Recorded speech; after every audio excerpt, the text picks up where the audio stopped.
Nous allons commencer les quelques allocutions. Ne vous inquiétez pas, ce ne sera pas trop long. Donc je vais passer sans transition la parole au président des clubs du Loir-et-Cher. À ma droite, j'ai nommé Jean-Pierre Verne. Dans notre jargon, on dit président de zone. Bon, on préfère dire président des Lions Clubs du Loir-et-Cher. Hélène Menou, maire adjoint de la ville de Blois, en charge de la biodiversité, de la nature en ville, de l'agriculture urbaine et de l'alimentation. Monsieur Yann Lafont, vice-président d'Aglopolis, en charge de l'économie circulaire, des déchets, de l'économie sociale et solidaire. Vous l'avez dit. Je l'ai dit. Madame Marie-Hélène Millet, voilà, excuse-moi, conseillère départementale en charge de la culture. Madame Françoise Bora, gouverneure du Lions Club International pour la région Centre. Chers amis, le développement durable, ce sont trois axes, pas seulement l'environnement. Pas seulement l'environnement, mais aussi le sociétal et l'économie, avec notamment le RSE, la responsabilité sociale des entreprises. Nous avons choisi de porter quelques-uns de ces objectifs à travers cette journée sur ce festival. Je vous invite à les découvrir en parcourant les stands, en échangeant, en partageant avec nos exposants et en assistant aux conférences débats que nous vous proposons. Un festival, c'est quoi? C'est d'abord une décision prise il y a 4 mois en pleine pandémie sur une proposition faite par notre gouverneur. Imaginez la surprise des membres de nos clubs. Scepticisme, tout d'abord, puis enthousiasme grandissant. J'aime à dire que tout le monde n'est pas parti du même pas, mais aujourd'hui, nous sommes tous ensemble sur la ligne d'arrivée. Nous faisons la démonstration qu'il n'y a pas d'objectif inatteignable. Cette volonté de mettre en place cet événement, nous l'avons transmise à nos institutions, le Conseil régional du Centre, le Conseil départemental du Loir-et-Cher, la mairie de Blois et Aglopolis. Institutions qui ont immédiatement accepté de soutenir notre initiative. Merci encore à elles. La mairie pour son aide à la logistique, la mise à disposition de ce site du port de la Creusille, le prêt des barrières, des tables, des chaises. Le conseil départemental pour le prêt des barnums et la mise à disposition de votre carte Podium. L'Aglopolis enfin pour offrir 2 vélos à assistance électrique comme l'eau à notre tombola. Tombola dotée également de l'eau exceptionnelle offerte par nos partenaires. Bien sûr, je remercie également tous nos exposants qui nous ont fait confiance, qui ont accepté de partager cette journée avec vous. Sans tous les nommer, AgriFood, Biodiversio, Veolia, GRDF, Handisport, Handichien, La Ressource, nos 50aines de partenaires dont les points communs sont la sauvegarde de notre planète conjuguée à la solidarité entre tous. Je n'oublie pas le 1041, avec qui nous avons signé un pacte de morale d'accompagnement aux jeunes pompiers volontaires et d'aide aux orphelins. Je n'oublie pas mes amis Lyon, avec qui nous avons construit ce festival depuis 4 mois. Et également les dizaines de bénévoles qui depuis hier se sont chargés d'installer matériel et stands. Je remercie François, notre gouverneur, et son indéfectible soutien qui nous a accompagnés depuis le premier jour. Enfin, je voudrais très sincèrement remercier 2 personnes sans qui ce festival ne serait pas ce qu'il est aujourd'hui. Daniel Lamotte, qui a assumé son rôle de responsable de la communication avec brio et efficacité, et surtout Jean Clésardin, notre commissaire du festival, notre chef d'orchestre qui a mené à bien sa partition. Merci Jean. Voilà. Et je suis fier de faire partie de cette équipe, réellement. Et enfin, nous remercions vous tous, chers visiteurs, et nous vous donnons rendez-vous l'année prochaine, en 2022, pour la 2e édition.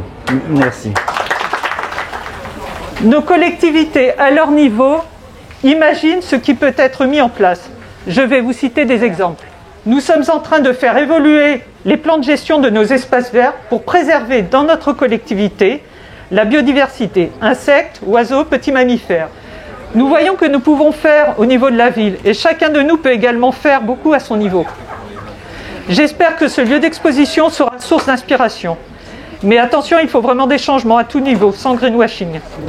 Je vais reprendre les mots de l'association organisatrice qui s'exprime ainsi. L'humanité a enfin pris conscience de sa fragilité. Devant les périls qui se multiplient et s'accélèrent, seules des réponses et des efforts communs nous permettront de faire face. Voilà. Je vous remercie de votre attention et vous souhaite une belle journée. Club représenté, mais je pense qu'elle n'est pas là. En tout cas, je voulais vous féliciter pour cette initiative parce qu'effectivement, c'est un sujet très très important, c'est un sujet qui concerne notre passé, notre présent et surtout notre avenir, et peut-être que j'y reviendrai. Bravo donc pour cette première, mais j'espère qu'il y en aura bien d'autres depuis. Alors, mes collègues élus à l'agglo et à la ville en ont parlé. Moi, je suis contente de représenter le département du Loir-et-Cher, étant élue conseillère départementale. Toutes les collectivités maintenant sont très sensibilisées à ce problème de développement durable et d'environnement. Alors le département du Loir-et-Cher, évidemment, a des actions très transversales dans ce sujet. Pour en citer quelques-unes, je ne veux pas être trop longue. Nous avons dans le département, par exemple, 27 espaces naturels sensibles, qui sont quand même des lieux où on préserve la nature et qui sont très très importants pour notre territoire. Nous avons mis en place un dispositif il y a quelques années de dotation départementale d'aménagement durable qui permet aux petites communes de pouvoir réhabiliter des bâtiments, les transformer, évidemment de manière tout à fait écologique, également de pouvoir faire sur leur commune des liaisons douces. Alors ce que nous faisons déjà, nous, au niveau des cantons, entre les communes, et il est important de pouvoir faciliter les déplacements à vélo pour nos concitoyens, pour nos collégiens, parce que c'est parfois très compliqué pour que les jeunes puissent se rendre à vélo dans leur collège, et ça, on agit aussi au quotidien pour cela. Je parlais des collèges, il y a la construction des collèges, puisque nous sommes en charge de la construction des collèges, et il y en a presque une trentaine dans le département. C'est important que nos jeunes puissent se nourrir, et se nourrir au plus près d'eux et au plus près de nous tous. Donc voilà, le développement durable, c'est une affaire quotidienne, c'est l'affaire de chacun d'entre nous, et je crois que c'est grâce à des manifestations comme ça qu'on prend conscience que c'est notre devoir pour que les générations qui vont nous suivre ne payent pas trop cher la facture que l'on a établie. Merci et bravo à tous, et à l'année prochaine. La gestion des déchets, de l'économie circulaire et de l'économie sociale et solidaire. À ce titre, j'ai le plaisir de représenter donc le président de l'agglomération, Christophe de Gluel, qui vous prie de bien vouloir l'excuser et qui était retenu pour une transhumance de moutons entre Candé-sur-Beuvron et Chaumont-sur-Loire. Voilà, donc un engagement pour l'environnement très concret. Je vous rappelle que les objectifs de la COP21 pour éviter de dépasser les 1,5 degré de réchauffement nous imposent d'ici 2050 une réduction de nos gaz à effet de serre de 80%, une division par 6. C'est dire l'ampleur des efforts qu'il va nous falloir accomplir pour atteindre cet objectif. Donc très rapidement, et sans rentrer dans le détail, ce plan d'action se décline sur la protection de la biodiversité, comme Hélène en a largement parlé, sur la réduction des déchets, dont j'ai la charge personnellement. Bientôt, nous pourrons trier l'ensemble de nos déchets plastiques. Nous devrons collecter de manière séparée nos biodéchets. Et puis, d'ici 3 ou 4 ans, nous allons inaugurer sur le territoire une grande déchetterie du futur, ressourcerie, recyclerie, dans le nord de l'agglomération, qui permettra également de mettre l'accent sur la réutilisation et le réemploi. Nous faisons également de gros efforts en matière d'accompagnement des particuliers sur la rénovation énergétique de nos bâtiments, enfin en tout cas des bâtiments particuliers. Et puis enfin, nous mettons l'accent sur les développements des énergies renouvelables, alors principalement sur le territoire, le photovoltaïque et puis la méthanisation. Et je salue Monsieur Boiron qui est porteur d'un projet de méthaniseur à Fossé dans le nord de l'agglomération que nous soutenons. Merci à vous et tous. La décoration que je vais remettre s'appelle le Melvin Jones. Donc je l'explique pour les personnes qui sont présentes et qui ne savent pas ce que c'est. C'est la plus haute décoration du Lions Club International et elle porte le nom de notre fondateur Melvin Jones. Alors, la tradition veut que tous ceux qui ont un Melvin Jones se lèvent. Je ne veux pas qu'ils viennent près de moi pour des raisons sanitaires, mais tous ceux qui ont un Melvin Jones, je vous demande de vous lever pour m'aider à remettre cette décoration et pour montrer à la personne qui va la recevoir qu'il fait partie d'une grande famille. Donc, j'appelle...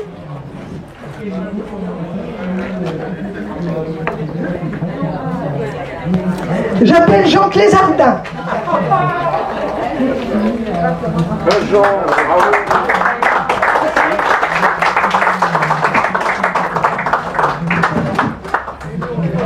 Alors là, ça m'est difficile de tenir le micro en même temps. Voilà. C'est moi qui vais le tenir. Au nom du président international, je lui remets un Melvin Jones, ce qu'on appelle un Melvin Jones progressif, parce que Jean avait déjà cette décoration, mais c'est le stade au-dessus, et c'est le Melvin Jones progressif avec un diamant. Voilà. Je ne peux pas t'embrasser, mais le cœur y est. Et toutes mes félicitations. Merci vraiment pour ce gros travail que tu as fait. Merci. Merci beaucoup. Et alors j'ai encore deux petites choses à faire. Je vais offrir à Madame Melou et à Madame Millet, c'est ça, et à Madame Millet, je vais offrir la broche du gouverneur. Je vous explique, chaque gouverneur, chaque conseil des gouverneurs fait une broche pour marquer son gouvernorat. En général, ce sont les épouses des gouverneurs qui préparent cette broche pendant que les gouverneurs sont en réunion. Alors bien sûr, cette année, il y avait 5 gouverneurs femmes, ce qui a valu à mon mari d'être parmi les épouses et d'aider à dessiner cette broche. Voilà, donc je vais vous la commenter quand même en vous l'offrant. Merci beaucoup, merci pour cette organisation qui est exceptionnelle. Je ne connais pas du tout le Lions Club de façon proche, mais bon, je vois que c'est une organisation qui permet de faire beaucoup de choses en fait, de communiquer sur des valeurs importantes et puis de communiquer sur des problèmes importants. Donc merci à vous en fonction du développement durable et puis voilà, merci. Une journée pour la planète. On est toujours sur le festival du Lions Club. Donc là, à mon micro, on a le responsable des pompiers, des sapeurs-pompiers. Donc monsieur, bonjour. Bonjour, Jean-Noël Richard, donc je suis le président de l'Union des sapeurs-pompiers du Loir-et-Cher. Je suis venu sur le festival avec mes équipes à la demande du président du Lions Club de Blois Renaissance pour participer à cette journée, on peut dire innovante. Et comment vous l'appréhendez une journée telle que celle-ci? Alors pour nous, vous allez me dire qu'est-ce que les pompiers peuvent faire ici. Alors déjà, les pompiers, la protection de la nature, c'est tous les jours. À chaque fois qu'on traite un incendie, on fait attention aux eaux d'incendie. À partir du moment où on éteint un incendie, on évite une pollution. On participe à la pollution sur la Loire, par exemple. Si vous avez une pollution des hydrocarbures, les pompiers vont être engagés. Donc nous, c'est notre quotidien. Et puis un partenariat avec le Lions Club, parce que le Lions Club a été donateur pour les sections de jeunes sapeurs-pompiers du Loir-et-Cher, les futurs sapeurs-pompiers volontaires ou professionnels. Ils ont participé à l'achat d'un casque pour nos jeunes. Alors c'est pas, quand je dis un casque, c'est plusieurs casques. On a pu équiper 50 jeunes cette année, donc on se devait être présent sur ce festival. Ok. En tout cas, on en voit l'utilité vu tout ce que vous venez de dire. Vous avez une équipe qui est derrière, qui est en train de faire ces massages Le massage cardiaque, oui, tout à fait. Donc c'est une de nos missions, former les jeunes au massage cardiaque, former la population. Donc ça, c'est les missions de l'Union départementale, qui est une association loi 1901, qui regroupe les jeunes sapeurs-pompiers, les anciens, les actifs. Sur le Loir-et-Cher, c'est 3000 personnes. Quand même. Oui, quand même, ouais, 3000. Et nos anciens, en ce moment, sont engagés sur les centres de vaccination où ils aident sur les files d'attente pour gérer les files d'attente sur les centres de Vendôme et de Blois. Donc c'est vraiment intergénérationnel sur l'ensemble du département. En tout cas, merci d'être arrêté au micro du GFTV. En tout cas, une très belle journée. Merci. Et, en tout cas, le merci le revient à vous, messieurs. Merci, merci. Voilà. Merci de votre accueil. Merci. Alors en fait, Staying Alive, c'est le rythme musical qui est utilisé dans le monde entier pour cadencer le massage cardiaque.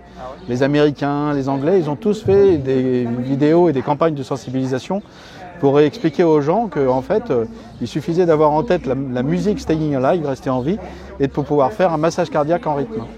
Alors en fait, tu fais le rythme du massage cardiaque sur la musique. Staying Alive.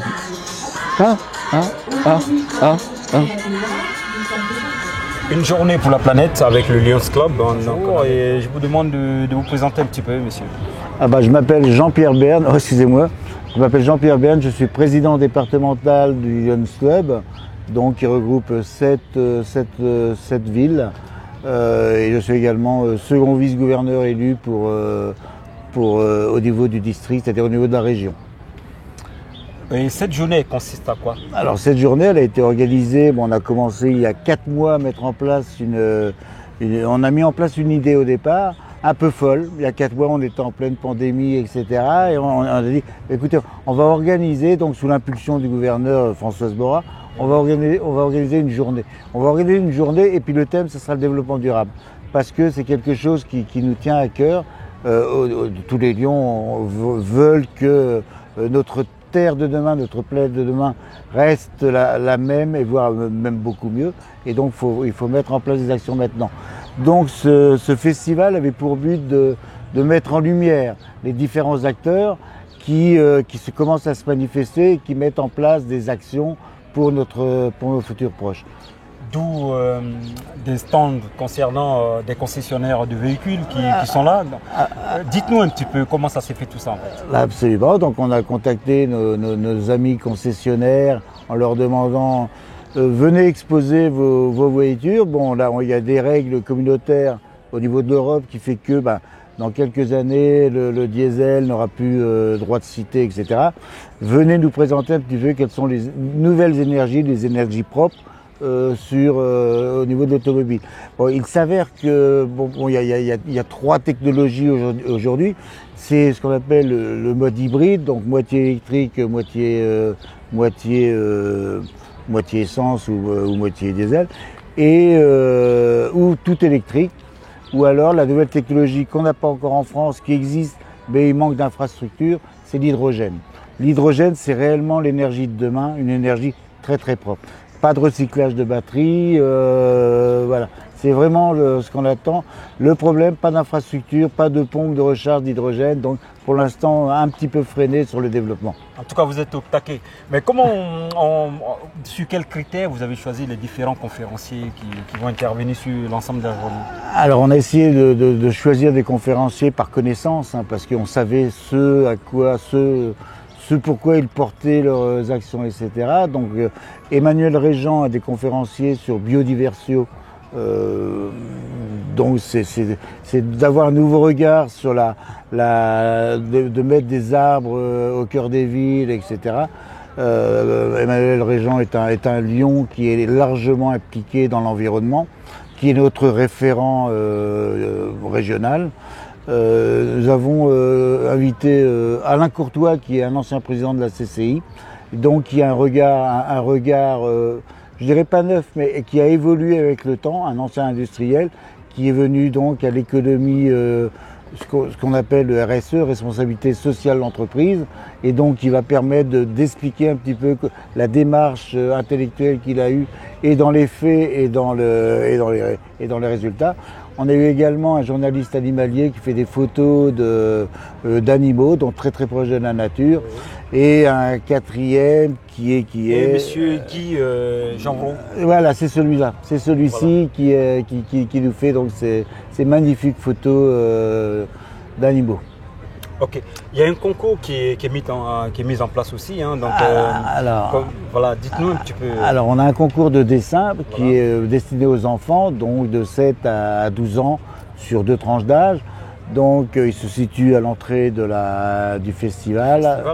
Et donc on attend beaucoup d'enfants cet après-midi. Donc un concours avec un jury composé de 3 personnes qui vont donc désigner un gagnant qui aura mis sur le thème de l'eau ce qu'il peut représenter, ce qu'il voit à travers ce thème et comment il l'a représenté à travers ses dessins. Donc voilà, écoutez, on espère beaucoup de ce concours de dessin. Et puis bon, évidemment, le concours sera primé. Donc il y aura des lots pour tous les participants et pour les 3 premiers de chaque groupe. Qu'est-ce que vous voulez que les gens retiennent de cette journée d'ici que cette édition de ce festival sera terminée? Alors, ça ne sera pas la dernière parce qu'on espère bien ça sera vraiment... Non, mais je parle de celui-là en fait. Alors, le bilan, on fera un bilan. Donc le bilan, c'est on a du soleil, on a du monde, on a vraiment des gens intéressés et on a tous les âges surtout. Les gens viennent en famille, c'est vraiment une sortie familiale où on apprend aux adultes comme aux enfants le nouvel art de vie qu'il faille mettre en place pour pouvoir en 2030 être sorti de l'ornière et de ne plus avoir à s'inquiéter pour le futur de nos enfants et petits-enfants. Ok, je suis tenté de vous demander, messieurs, comment on fait pour rentrer au Lion? Comment on devient Lion? Eh bien, écoutez, il y a des lions dans toutes les villes de France. Quelle est la démarche en fait? Eh bien, vous nous contactez et puis vous nous exprimez votre désir à travers ce que vous souhaitez emmener emmener au niveau des lions en termes votre envie, ce que vous attendez des lions et comment vous souhaitez le vivre ensuite. Mais on est une grande famille, on est accueillant, bienveillant et humanitaire, humanisme et éthique. Ce sont les 3 axes, l'ADN de notre mouvement, de notre association. Vos derniers mots, messieurs? Eh bien, merci surtout aux visiteurs, merci aux exposants et vraiment un grand merci également aux institutions qui nous ont suivis et je dirais à l'année prochaine. Ok, en tout cas, c'est nous qui vous remercions, messieurs, d'être restés quelques minutes au micro du GFTV. Merci, c'est très gentil. Merci. Au revoir. Au revoir. Madame Françoise Bora, bonjour. Bonjour. Voilà, nous sommes venus à vous aujourd'hui dans le cadre de cette journée, une journée pour la planète. Donc c'est en ce 12 juin 2021, donc on est à Blois, sur un événement que vous mettez en place. J'aimerais qu'on essaie de vous connaître un peu plus en tant que gouverneur du Lions Club Centre Val de Loire. Oui, alors donc je suis le gouverneur, comme ils viennent de le dire, du Lions Club international pour la région Centre, qui recouvre donc 7 départements avec 1600 lions environ. Oui, c'est exactement ça. Donc vous gérez tous ces clubs Je gère ces 71 clubs en région Centre, ce qui a permis de récolter 1 600 000 € l'année précédente, puisque l'an dernier, bien sûr, avec la pandémie, ça a été tronqué, et 88 000 heures de bénévolat. Ok. Comment vous faites pour gérer tout ce monde-là, madame? Quelle énergie? Oui, il faut de l'énergie. C'est un travail 24 heures sur 24, quasiment. Mais je suppose qu'il faut avoir une équipe bien compétente. Oui, il faut avoir une équipe, mais beaucoup de lions quand même s'adressent au gouverneur. Okay. Donc il faut quand même... Mais pour le reste, effectivement, j'ai toute une équipe qui travaille sur les actions, sur un peu tout. De ce qu'on sait actuellement, c'est que cet événement qu'on vit aujourd'hui est quasiment le seul événement qui a été maintenu. Oui, malheureusement. Aujourd'hui, c'est la journée des Lions de France. C'est-à-dire que dans toutes les villes de France, partout en France, les lions sont dehors. Voilà. Donc normalement nous sommes 26 000 et j'espère qu'il y a presque 26 000 lions dehors en train de faire des actions. Alors nous avions imaginé faire dans les 7 grands chefs-lieux des départements que je dirige, on avait imaginé de faire un festival du développement durable dans ces 5 départements. Malheureusement, certains préfets, pour les raisons sanitaires, ont refusé. Et donc, tout s'est reporté sur la ville de Blois. Mais vous avez des lions de plusieurs autres départements qui sont présents. Enfin, on va dire que tous les signaux sont ouverts puisqu'il fait beau temps. Oui, tout à fait. Beau temps. Et les choses, a priori, se passent bien actuellement. Tout à fait. Tout se passe très bien. Bon, le public commence à bien arriver. J'espère que ça va continuer. Et surtout, c'est très important qu'ils viennent au Festival du développement durable parce que c'est l'avenir de la planète qui en dépend. J'en venais justement.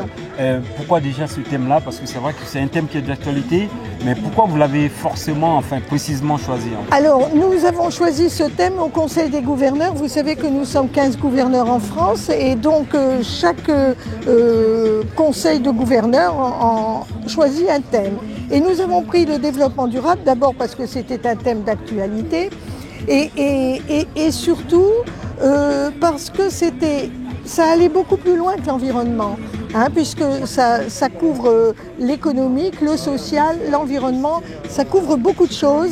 Et on s'est surtout aperçu qu'en fait, les Lions faisaient du développement durable comme M. Jourdain faisait de la prose sans le savoir. Donc on met vraiment l'accent là-dessus. Comme je l'ai dit tout à l'heure, c'est l'avenir de notre planète qui en dépend. Oui, on voit plusieurs stands très variés.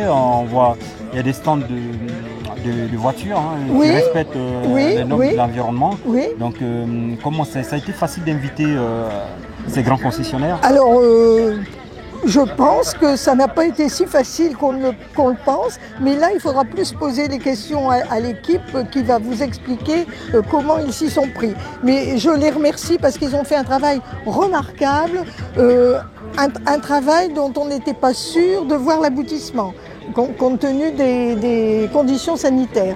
Donc je les remercie vraiment beaucoup.